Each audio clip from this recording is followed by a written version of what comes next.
राव नरेंद्र ने कहा, वोट चोरी कर भाजपा ने सत्ता हासिल की है। भाजपा वोट के अधिकार को खत्म करने पर तुली हुई है। खबर अब विस्तार से आप देख रहे हैं चरखीदारी तहलका और मैं हूं आपके साथ आपका अपना नरेंद्र राजपूत।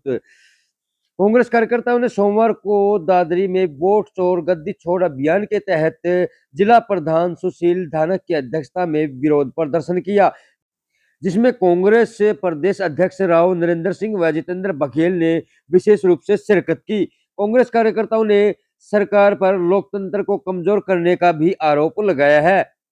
कांग्रेस प्रदेश अध्यक्ष राव नरेंद्र ने कहा कि यह अभियान केवल एक राजनीतिक गतिविधि नहीं बल्कि जनता की आवाज है, जो सरकार की असफलताओं और लोकतंत्र विरोधी नीतियों के खिलाफ उठ रही है।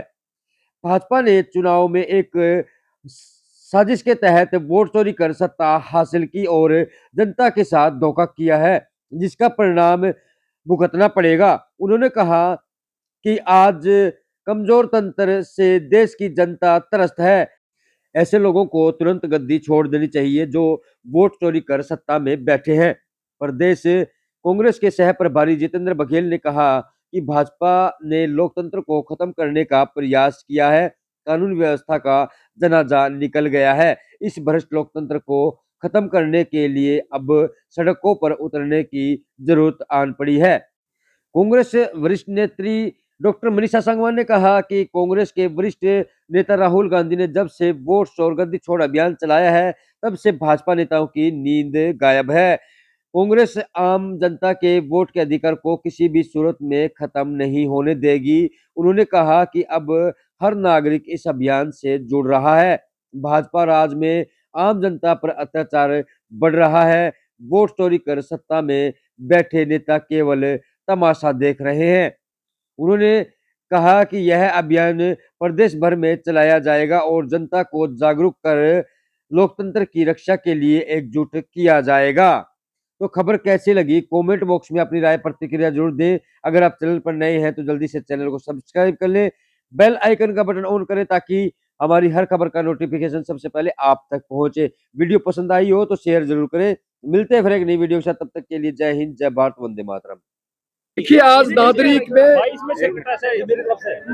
जी सर, ये जो रोष प्रदर्शन है हमारे सीनियर अधिकारी भाई पूरन कुमार जी की मजबूरन आत्महत्या, जो एक ऐसी समाज से दलित समाज संबंध रखते थे, मजबूरन उनको आत्महत्या करनी पड़ी।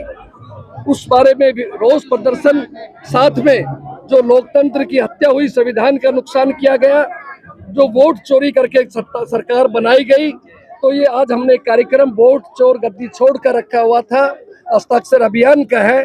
उसके विषय में आज सभी जिले के कांग्रेस कार्यकर्ता, सभी साथी, नेता, विधायक, कैंडिडेट सभी लोग आए हैं और हमारे एआईसीसी के सचिव प्रभारी, हमारे सह प्रभारी श्री जितेंद्र बघेल जी मौजूद है।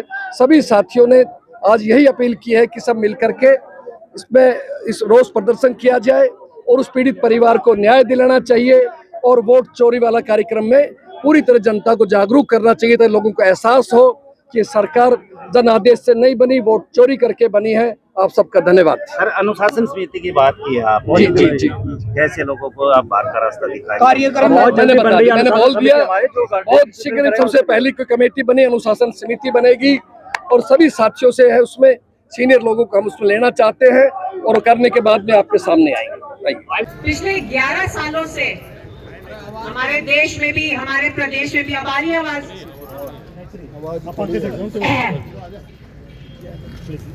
एक ऐसी सरकार है, पहले धर्म का दुरुपयोग करके वो सत्ता में आए, फिर जाति का जहर घोल के सत्ता में बने रहने की कोशिश की और अब जब वो दोनों फेल हो गए पैतरे, अब वोट चोरी करके चाहते हैं कि हम सत्ता में बने रहें। उत्तर प्रदेश में चुनाव हुए आज से 3-4 साल पहले, वहां की भीत कह रही थी कि समाजवादी पार्टी की सरकार बनेगी, पर जब नतीजे आए तो नतीजे कुछ और ही थे। एक तरफा भारतीय जनता पार्टी की सरकार बनी।